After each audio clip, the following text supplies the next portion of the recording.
सबसे पहले आप सभी के अच्छे पेपर की बधाइयाँ देता हूँ और इस पेपर में अब मैं आपको पूरा सलूशन बताने वाला हूँ, इसलिए आप वीडियो शुरू से अंत तक ज़रूर देखिए।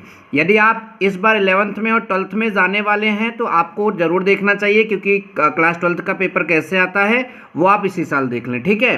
तो पहला प्रश्न यहाँ पर है, रानी केतकी की कहानी के लेखक कौन है? तो जैसा कि आप सबको पता भी होगा, ये इंशाअल्लाह खां, ये आपका जवाब सही हो जाएगा, ठीक है। दूसरा प्रश्न है, ब्राह्मण पत्र के संपादक, तो इसका सही जवाब होगा प्रताप नारायण मिश्र। अगला है, घुमक्कड़ शास्त्र के रचयिता। आप सबको पता है घुमक्कड़ शास्त्र का मतलब है यात्रा वृत्तांत, और इसमें से जो प्रमुख यात्रा वृत्तांत हैं वो पहला ऑप्शन राहुल संकृत्यायन, ठीक है। तो ये आपका सही जवाब होगा। अगला है, डॉक्टर हजारी प्रसाद द्विवेदी का उपन्यास है, तो ये दूसरा वाला ऑप्शन आपका सही होगा, अनाम दास का पोथा, यही आपका सही जवाब होगा।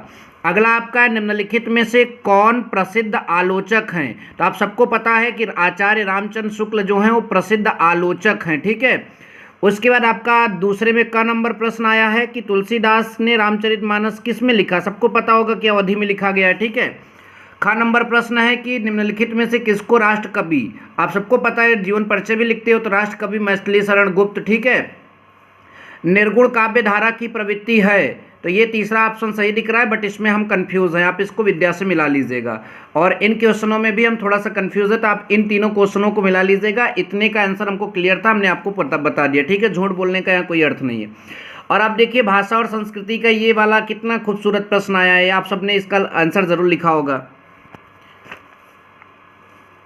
और उसके बाद जो है आपका अगला वाला अथवा वाला करना, जब आप वो वाला कर लिए तो इसको करने की ज़रूरत ही नहीं है। फिर आपका यहाँ पर पाद्य में आया, तो अब इनको क्या बता, अब इनको एक एक व्याख्या करने के लिए टाइम लगेगा, क्योंकि अब समझ रहे हैं ना, तो आप इस चीज़ को लिखे तो होंगे ही शायद।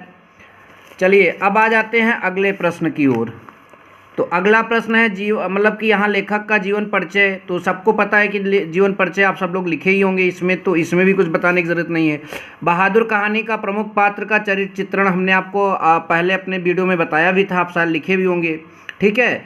स्वपठित काव्य के आधार पर निम्नलिखित प्रश्नों में से किसी एक का उत्तर देना है। तो आप देखिए, यहाँ हम लोग जहाँ से हैं वो इलाहाबाद है। इलाहाबाद में क्या लगता है, आलोक वृत्ति खंड काव्य के चतुर्थ सर्ग की सारांश लिखना था। बाकी आपके ज़िले में कौन सा लगता है अपना देख लीजिएगा, ठीक है।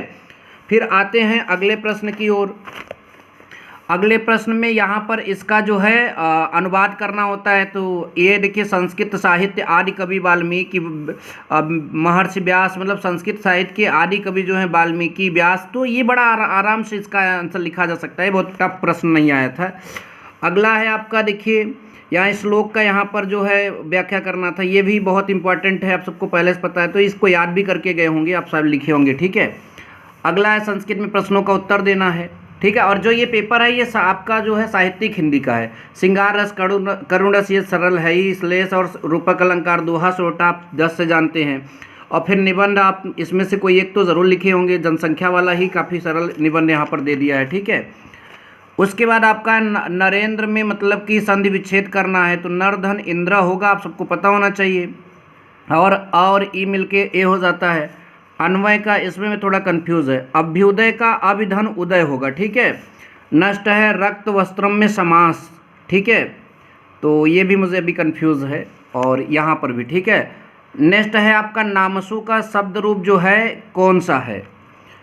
तो इधर थोड़े से ग्रामिकल पोर्शन में हम थोड़े से कमज़ोर पढ़ रहे हैं, आप इसको अपने एक विद्या से मिला लीजिएगा, ठीक है। फिर उसके बाद आगे पलटते हैं, देखते हैं और प्रश्न क्या आया था। तो इस तरह से ये प्रश्न आए थे। यदि आपको और प्रश्नों का सल्यूशन चाहिए और प्रश्नों की तैयारी करना है तो आप हमारे चैनल को सब्सक्राइब कर लीजिए। मिलेंगे नेक्स्ट वीडियो में। Thank you so much. जय हिंद, वंदे मातरम।